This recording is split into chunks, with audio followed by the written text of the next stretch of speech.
Nobody knows exactly where it came from. Nobody knows who Satoshi Nakamoto is.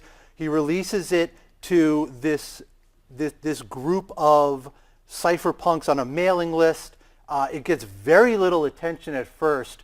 And what I think is interesting, I'm jumping around a little bit there, is that the cipher, I don't know how many of you are familiar with the cypherpunks, but they were this group of cryptography experts, very concerned about issues of privacy, about issues, all the issues that revolve around privacy and technology, and had been dealing with this for decades, and decades ago had been thinking about a digital currency, a coin. This is one of their prime ideas.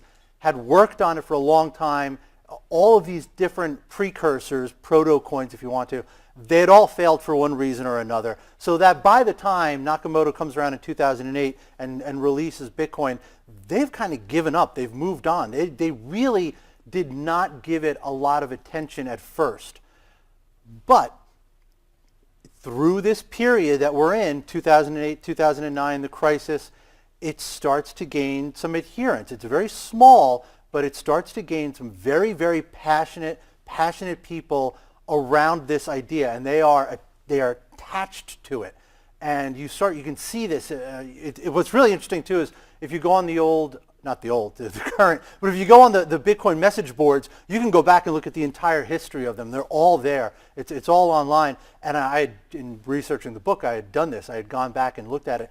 And it's fascinating. You can see it goes from a couple of people to a couple of dozen of people to a couple of hundred people to thousands of people, and they are fueled by this idea of a solution to this problem that the real world is going through all the time that we're seeing these headlines about the crisis. This solution of an alternative currency that completely sidesteps everything that is giving us all these problems, and you start to see a community grow up around Bitcoin.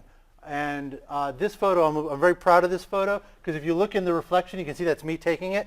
So I kind of photobombed my own selfie. So that's my thing.